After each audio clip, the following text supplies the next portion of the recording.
Vamos lá, nosso último bloco de hoje, do nosso segundo encontro. Já estou até com saudade de vocês. Valeu a pena aí 2 aulas de direito do trabalho, passando por todos os tópicos da reforma trabalhista, 2 aulas de processo do trabalho com a professora Ariana, também passando sobre os aspectos processuais da reforma. Você já está pronto, já está apto para enfrentar qualquer questionamento. Esse é o nosso último bloco, e como sempre, o nosso último bloco eu inicio desejando a todos vocês de todo o Brasil que reservaram amanhã para nos assistir. Uma manhã maravilhosa, repleta de notícias boas, energias positivas, que você consiga atingir todos os seus objetivos traçados para o dia de hoje, na seara do trabalho, do estudo, do lazer, que dê tudo certo, seja o melhor dia de suas vidas, ok? E você, meu amigo, minha amiga, que deixou para nos assistir agora à noite, já cansado, esse ano piscando longamente o seu olho, você contando os minutos para me expulsar da sua casa, para finalmente dormir com o seu marido, com a sua esposa, para dar atenção ao seu filho, para assistir seu seriado predileto, para ir um pouco para as redes sociais, para ir para a academia, para comer, seja lá o que for que lhe dar um pouco de prazer, ou dormir naquela cama sozinho só para você. Falta muito pouco. Fique comigo mais um bloquinho só e você vai estar liberada, pronta para poder seguir em diante, tendo dado mais um passo rumo à sua aprovação. E por último, meu amigo, minha amiga da madrugada, que furta momentos preciosos do seu sono para nos assistir, é quando a casa está adormecida, quando o Instagram, o WhatsApp está silenciado, é que você tem um tempinho para a gente aqui. Saibam todos vocês, pessoal, bananeira não dá uva. Ninguém planta arroz e colhe melancia. O plantio é incerto, você planta o que quiser, mas a colheita é certa. Saibam todos vocês que vocês vão colher o que estão plantando aqui, a garra, a determinação, o esforço, e vão colher com a aprovação de vocês. E quem for fazer a segunda fase de trabalho, tenha certeza que nós vamos de mãos dadas com você até a sua aprovação. Eu e a professora Ariana vamos estar ao seu lado, você vai estar ouvindo a nossa voz, e você vai ter o curso mais completo do Brasil, para fazer com que você finalmente atinja a tão sonhada carteira vermelha. Então, vem com a gente, segunda fase de trabalho da equipe que mais aprova nesse país e o curso mais completo, com maior carga horária e com todas as peças possíveis, você vai ver que é fácil passar na prova de segunda fase. Vamos lá, pessoal, vamos para a nossa segunda fase, nosso último bloco. Eu vou começar o último bloco com vocês, faltam poucos artigos para que nós possamos passar por toda a reforma e vou analisar algumas questões que já foram cobradas em concurso no período pós-reforma trabalhista, já diante da nova legislação, para que você, olhando a questão, pense, isso aqui pode cair na minha prova, e se cair, eu estou apto para acertar diante de tudo que nós estudamos, seja nesse bate-papo aqui, seja no curso extensivo regular que você está estudando para a sua aprovação, ok? Eu trago para vocês o artigo 614, parágrafo 3º, que acabou com a ultratividade. O artigo 614, ele limita o acordo e a convenção coletiva pelo prazo máximo de 2 anos. Entretanto, nós tínhamos uma súmula do TST, a súmula 277, que dizia o seguinte, olha, findo o prazo do acordo e da convenção, até que seja realizada uma nova negociação, as cláusulas da negociação anterior continuam vigorando mesmo após o prazo. Vem o legislador agora com a reforma trabalhista e expressamente acaba com isso, dizendo que, findo o prazo de uma negociação, se não foi celebrada uma nova negociação, as cláusulas não mais estão em vigor e o trabalhador fica num vazio normativo com relação a essas cláusulas. Vamos olhar o artigo 614, parágrafo 3º, que acabou com a ultratividade. Vamos lá. Olha o que ele diz. Não será permitido estipular duração de convenção coletiva ou acordo coletivo de trabalho superior a 2 anos, sendo vedada a ultratividade, ok? Está vedada, pessoal, a ultratividade não existe mais, cai por terra o que está previsto na súmula 277 do TST, que provavelmente vai ser cancelada ou terá a sua redação retificada. Beleza? Um outro dispositivo que eu trago para vocês é o artigo 620, que estabelece que, havendo um conflito entre o acordo coletivo e a convenção coletiva, prevalece as normas estipuladas via acordo coletivo. Nós, no estudo do direito do trabalho, estudando princípios, tenho certeza que você estudou na faculdade. Um dos princípios do direito do trabalho é o princípio da proteção, que tem entre suas variantes o princípio da norma mais favorável. Nós sempre estudamos que, havendo um conflito entre normas trabalhistas, aplicar-se-á aquela que for mais favorável ao trabalhador, ante a sua hipossuficiência perante o empregador. O que se buscava com isso é a igualdade, é atenuar o abismo que existia entre o detentor do capital e o operário. Agora, esse princípio da norma mais favorável foi mitigado com relação a conflito de acordo e convenção. Ainda que a convenção coletiva seja mais favorável ao trabalhador, aplicar-se-á o acordo coletivo se houver um conflito. Vamos ver o artigo 620. As condições estabelecidas em acordo coletivo de trabalho sempre prevalecerão sobre as estipuladas em convenção coletiva de trabalho. Então, atenção, porque isso pode ser perfeitamente uma questão de prova. Muita atenção, tá? Ele vem trazendo para você se diante de um conflito entre acordo e convenção se aplica a norma mais favorável. Negativo, pessoal. Aplica-se o acordo pelo que prevê o artigo 620, ok? Eu trago para vocês agora algumas questões que foram cobradas já em concurso pós-reforma trabalhista. As questões apresentadas podiam ser perfeitamente as questões da sua prova. Vamos ver então, vamos fazer uma análise se nós somos capazes de acertar uma questão dessa. Se absorvemos as informações que foram dadas aqui e, havendo dúvida, vamos retirar as dúvidas para que no dia da sua prova não haja dúvida e você caminhe rumo à aprovação.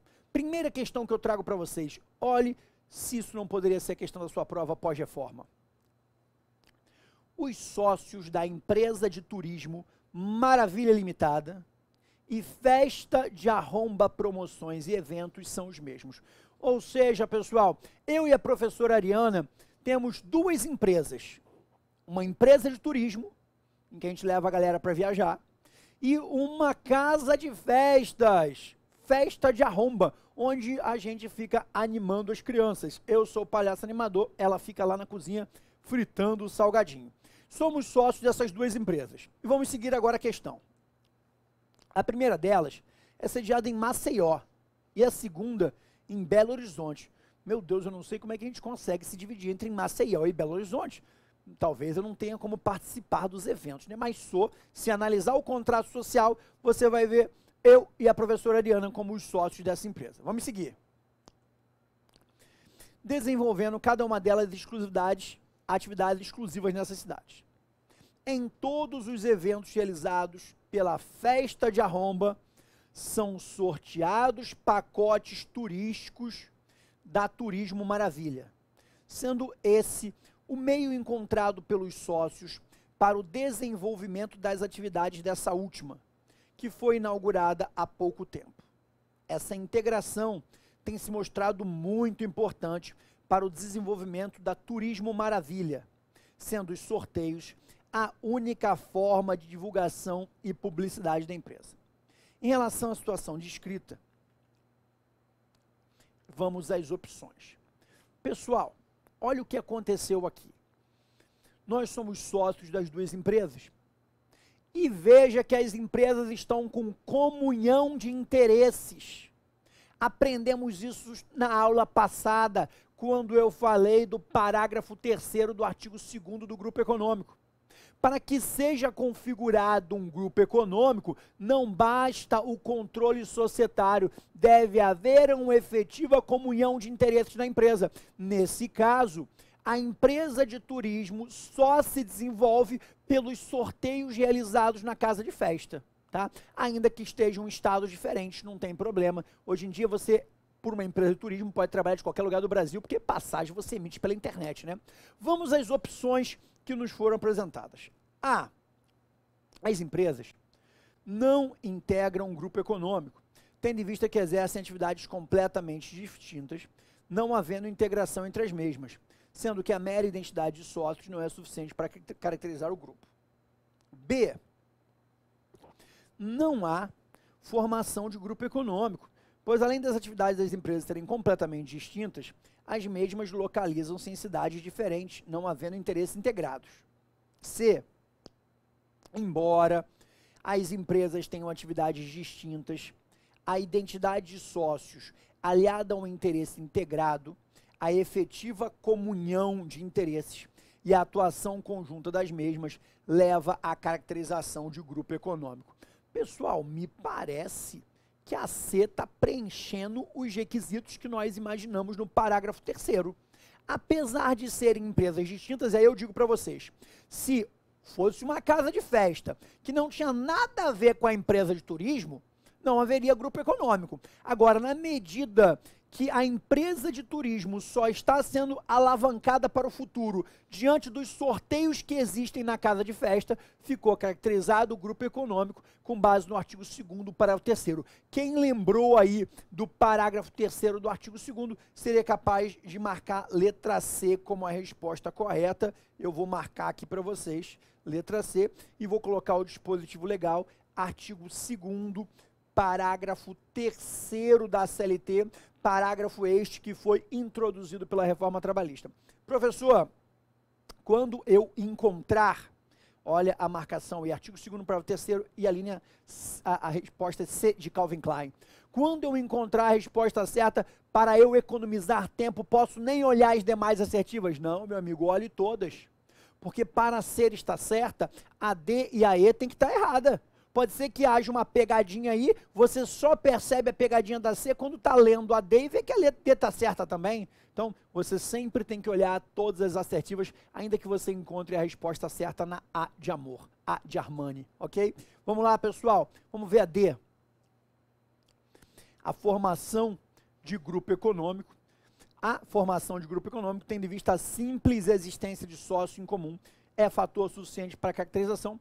Nós estudamos e vimos que a simples existência de sócios em comum não é mais suficiente para caracterizar um grupo econômico, pessoal.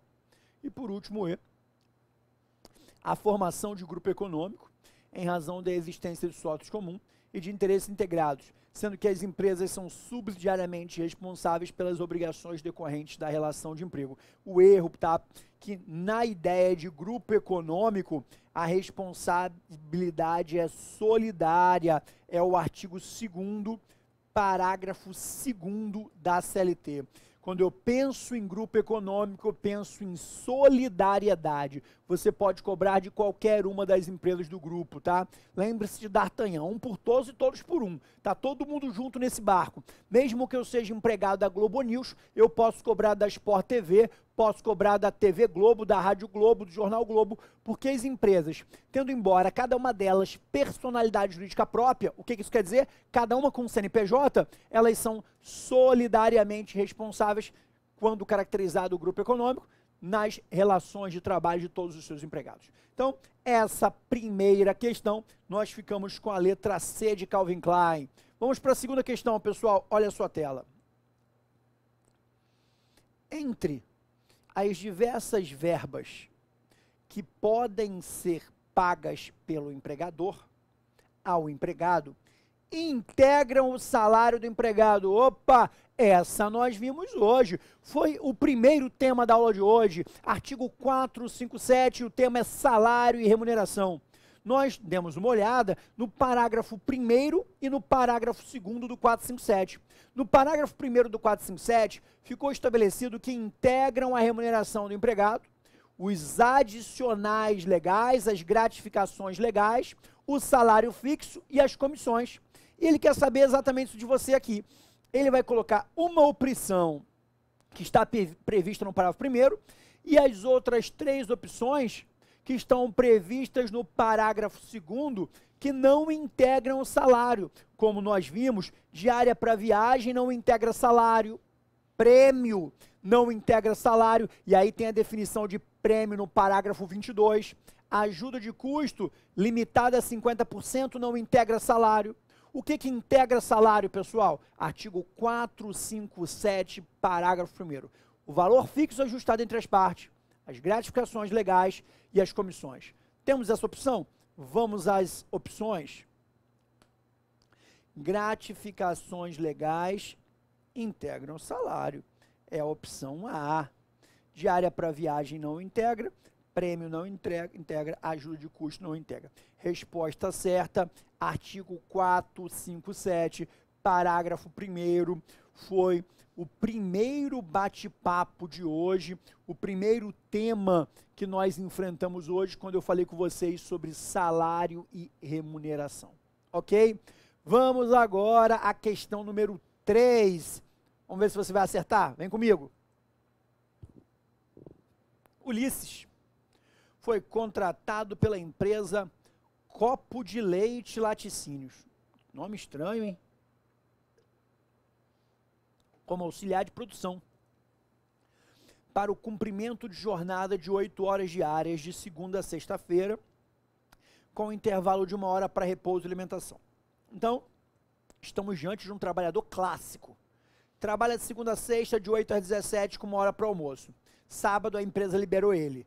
E até poderia trabalhar sábado também de 8 a meio-dia para perfazer as 44 horas semanais. No caso aqui, o Ulisses trabalha 40 horas por semana, 8 horas de segunda a sexta, porque o horário de intervalo para repouso e alimentação não é computado na jornada de trabalho. Vamos continuar na questão.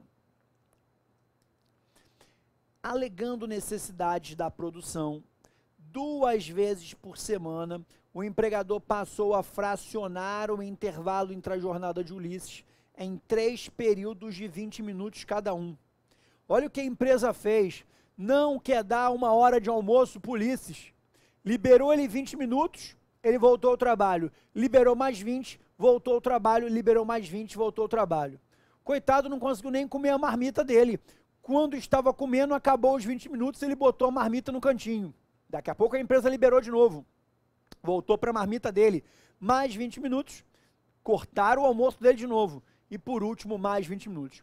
Primeira pergunta, pessoal. Posso fracionar o intervalo para repouso e alimentação em micropartículas? Não. Isso até pode acontecer no caso do rodoviário. No caso de um auxiliar de produção, esse fracionamento do intervalo é proibido, até porque o artigo 611-A, no inciso 3º, falou que o intervalo pode ser reduzido, mas desde que limitado pelo menos 30 minutos. Não se falou em fracionamento, em partículas pequenas do intervalo de almoço, tá? Vamos lá. E nos outros 3 dias da semana, passou a conceder apenas 40 minutos de intervalo. 40 minutos. Em relação a essa situação e o fracionamento do intervalo, aí vamos às opções. Pessoal, antigamente, a súmula 437, item 1, falamos isso na aula passada, dizia o seguinte: a não concessão ou a concessão parcial do intervalo dá direito a 1 hora extra. Agora isso mudou. De acordo com a nova redação do artigo 71, parágrafo 4º, a concessão parcial do intervalo dá direito ao trabalhador apenas às horas suprimidas. Então, nesse caso aqui, em que a empresa reduziu o intervalo para repouso e alimentação de 1 hora para 40 minutos, o empregado vai ter direito a 20 minutos só e não mais 1 hora extra. Vai ter direito ao valor apenas das horas suprimidas. Então, isso é possível desde que a empresa pague as horas suprimidas e o fracionamento do intervalo, esse não vai ser possível. Vamos ver se nós temos essa resposta aí. Vamos à nossa tela. A. Não é permitido para as atividades exercidas por Ulisses e a redução do intervalo implica no pagamento pelo empregador dos minutos suprimidos, só os suprimidos, tá? Com um acréscimo de 50% sobre o valor da remuneração da hora normal de trabalho, tendo pagamento de natureza indenizatória.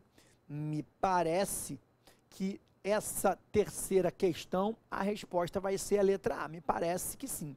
De qualquer forma, professor, eu vou abandonar as demais? Não, vou ver todas. Mas a A já me parece que é certa. Eu não posso fracionar e o intervalo de 1 hora que só foi dado 40 minutos, eu vou pagar 20 minutos que foram suprimidos de forma indenizatória. Me parece que é a letra A.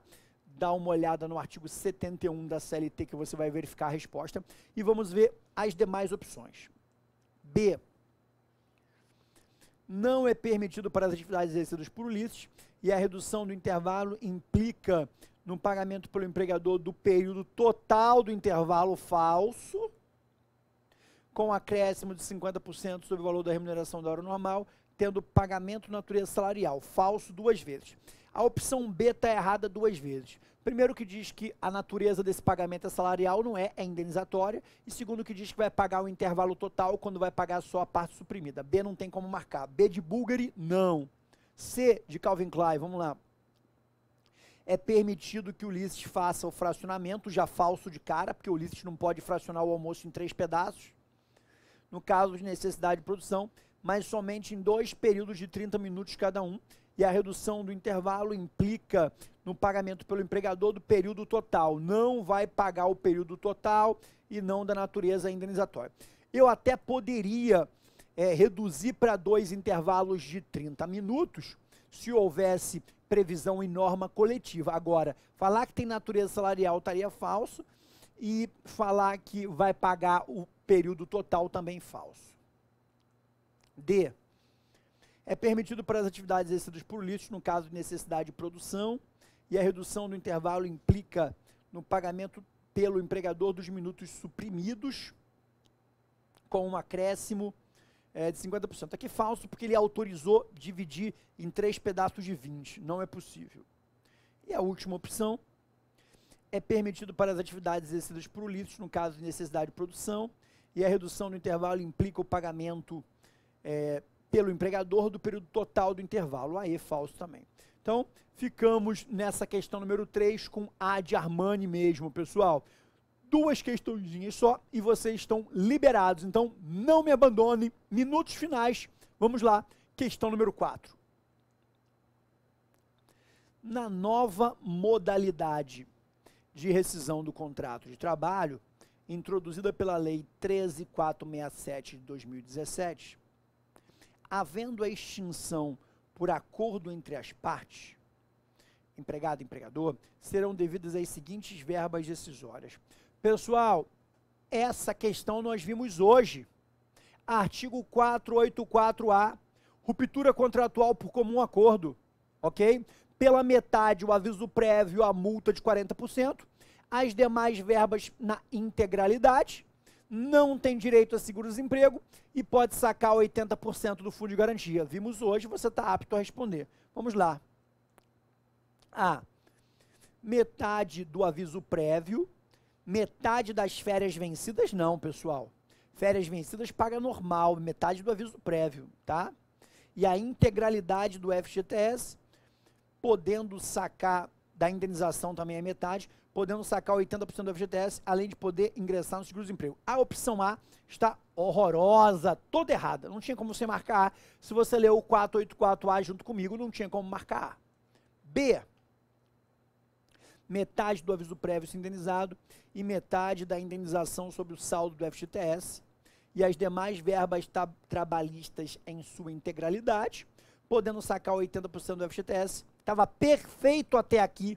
Aí vem a parte errada. Além de poder ingressar no seguro-desemprego. Falso, porque ele não pode ingressar no seguro-desemprego. É o único erro da opção B. Ela veio muito bem e na parte final só que errou. C. Metade da indenização sobre o saldo do FGTS e as demais verbas trabalhistas na sua integralidade. Tem que ter metade do aviso prévio também. Já errou a C. Podendo sacar 100% do FGTS. Errou de novo. Não podendo ingressar no seguro-desemprego, aqui acertou, e sem percepção de aviso prévio, errou. A C está repleta de erros, não tinha como nós marcarmos C de Calvin Klein. Vamos para D de Dior. Metade do aviso prévio, se indenizado, e metade das férias vencidas. A D já está errada, porque não, metade das férias não, férias normais, tá? Integralidade da indenização do FGTS, falso, porque é só metade. E das demais verbas trabalhistas, podendo sacar 100% do FGTS. A D de Dior também não, está repleta de erros, pessoal. Só nos restou a letra E. Tomara que ela esteja certa, porque senão essa questão vai ter que ser anulada, porque A, B, C e D nós vimos estar errada. A mais próxima foi a B, mas errou no finalzinho. Vamos na E. Metade do aviso prévio se indenizado e metade da indenização sobre o FGTS e as demais verbas em sua integralidade. Podendo sacar 80% do valor do depósito de FGTS, não podendo ingressar no seguro-desemprego. Essa é a nossa resposta certa. Artigo 484A da CLT, ok? Então, vamos para a nossa última questão. Quem leu comigo o artigo 484A estaria apto a acertar essa questão. Questão número 5, última questão de hoje. Vocês finalmente vão poder encontrar seu marido, sua esposa, ou deitar naquela cama enorme só para você. Sei que você está cansado, mas vamos até o final, porque vai valer a pena. A colheita vai ser a sua aprovação, tenha certeza disso. Questão número 5. Antônio, o famoso Tunico, Tuninho, como é conhecido por seus amigos, é empregado da empresa X e em determinado mês recebeu diárias para viagem no importe de 70% do seu salário. De acordo com a CLT, alterada pela Lei 13.467 de 2017, qual é a resposta certa? Pessoal, o artigo 457 já foi alterado aí pela MP 808. Vamos ver se essa questão já consta com a nova redação. E diz o seguinte: a ajuda de custo tem que ser limitada a 50%, mas diária para viagem, não importa o valor, ela não tem natureza salarial. Eu até falei com vocês, se o cara ganha R$1.000 de salário e R$3.000 de diárias, aquela diária tem natureza salarial? Não. Antigamente, na redação antiga, a diária só podia ser concedida limitada a 50%. Agora acabou esse teto. Ainda que eu ganhe 500% a mais de diária, ela não tem natureza salarial. Vamos às nossas opções. O que nós vamos marcar aqui? Opção A.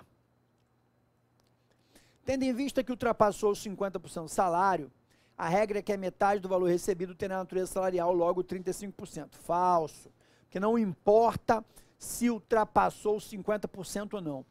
Diária para viagem nunca tem natureza salarial, tá? Opção B. Somente o que ultrapassar 50% do salário terá natureza salarial, logo 20%. Não.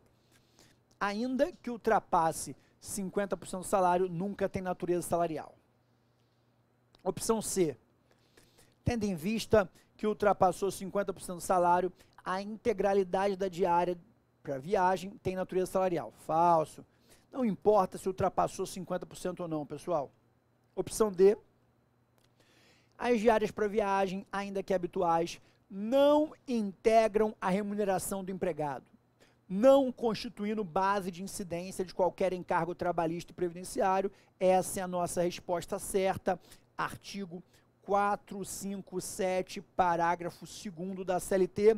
Foi o primeiro dispositivo que nós vimos hoje. Você estaria apto a acertar essa questão, tá? Essa podia ser perfeitamente a questão da sua prova. Tomara que caia essa ou bem próximo dessa, para que você possa dar um sorriso no canto dos lábios e falar, essa resposta eu sei. E por último, as diárias para viagem sempre integram a remuneração do empregado, servindo de base de cálculo de incidência de encargos trabalhistas e previdenciários. Não. A resposta ficou D de Dior, a E de Hermenegildo Zegman, também está falsa. Meus amigos, minhas amigas, todos vocês que nos acompanham aí para a prova do AB, foi um enorme prazer bater papo com vocês. Faço aqui um convite. Você que está com dúvida, não sei que matéria escolher na segunda fase, não tenha dúvidas. Escolha a matéria na qual você tem uma maior afinidade com o seu professor. Converse com as redes sociais, porque ela não mente. Converse com alunos que fizeram a nossa segunda fase de trabalho.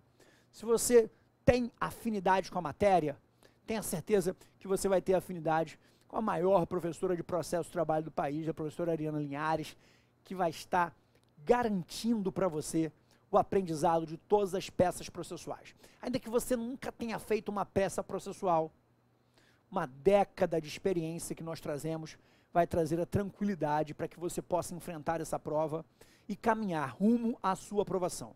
Tenha certeza, nós vamos estar ao seu lado até o último momento, até o dia da prova, quando você sentar ali e ouvir a nossa voz no seu ouvido, ajudando você na elaboração da prova. Foi um prazer esse bate-papo aqui com vocês.